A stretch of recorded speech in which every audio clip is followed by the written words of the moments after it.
Hello, it's Adina. Um, it's April 29th. I just told a story from the top of a cherry blossom tree, but it was a little precarious and a little loud. So I am now in my neighbor's courtyard, and it's a glorious day. And I thought I'd share a few more stories.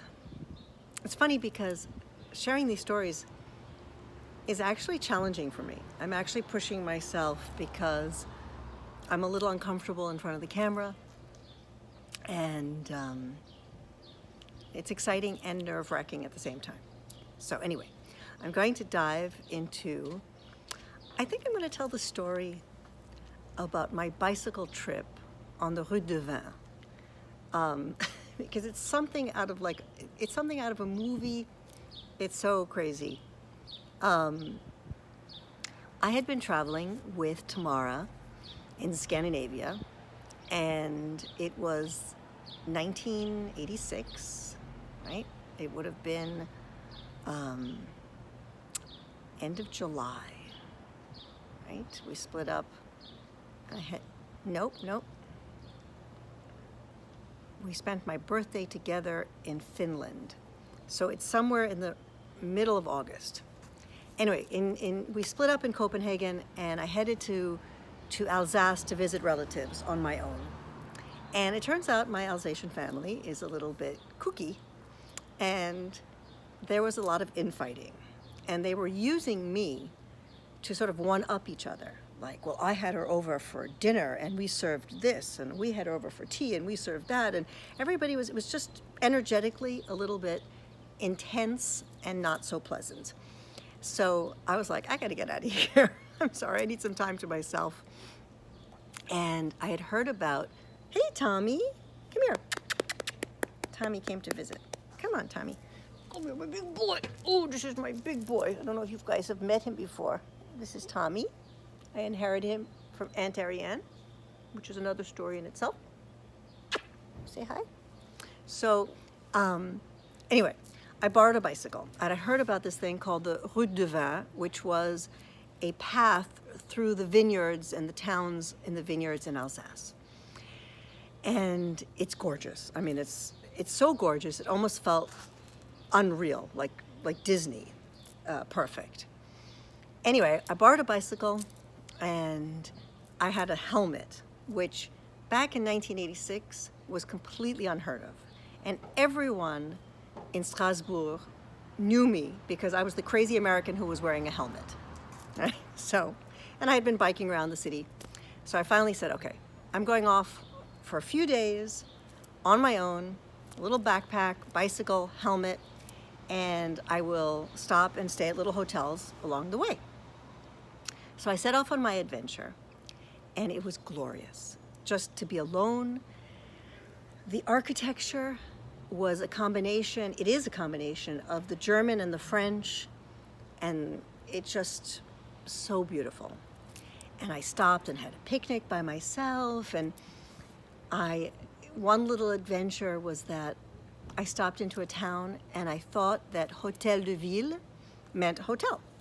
It turns out it means the mayor's office. And I went in, and I ended up getting to meet the mayor and have lunch with him. It was a tiny little town, and an American traveling on her own in a bicycle was, reasonably big deal. Not to mention that my family came from that region, and I had cousins along, who from around there, and so it was fun. And they gave me information about where to stay and different inns, and because there were no cell phones, it's not like you could call me or someone could reach me or I could make a reservation. So I was just going to, ride until a certain town and then find one of these recommended inns and go there. So I'm bicycling along, and I stopped to pick some apples, and I noticed some blackberries, and I'm just having a glorious time when this old couple come up to me and go, "Are you traveling alone?" And I was like, "Yes, I am."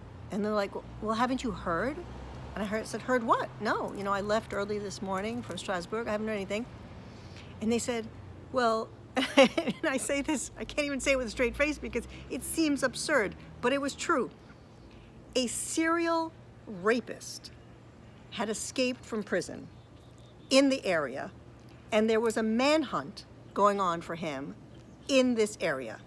And as a woman alone, in my early 20s, I was prime target, and it was extremely dangerous.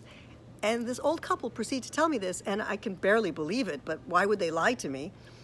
And so now I'm nervous. And they were like, well, the sun is setting. Who's meowing? Chip, I'm here. Come on. And anyway, so the sun is starting to set, and I'm nervous. And so I decide, okay, I'm going to get to the next town, and I'm going to find a place to stay. And I'm biking on this road all by myself, and a car comes up and cuts me off. All right, so now I'm terrified. Chip, come here.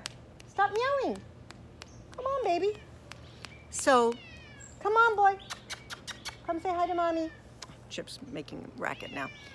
And so, Chip, it's not that scary a story. Come here. Come on. Come here, boy. Come here.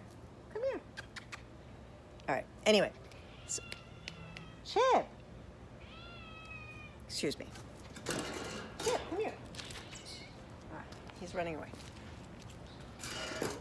So, can you see Chip? He's there meowing, being annoying. Come on, boy. Come say to mommy. So this boy jumps out of the car, a young man, and I'm scared, and I'm like holding onto the handlebars, and I don't know what to do. And he goes, it's okay. I'm your cousin, Yvonne's best friend. My name is Armand. Don't you remember? We had dinner 3 days ago at this restaurant. And so I'm like, come here, boy. Come here. Oh, he's being such a loud one. Anyway, so Armand jumps out of the car, and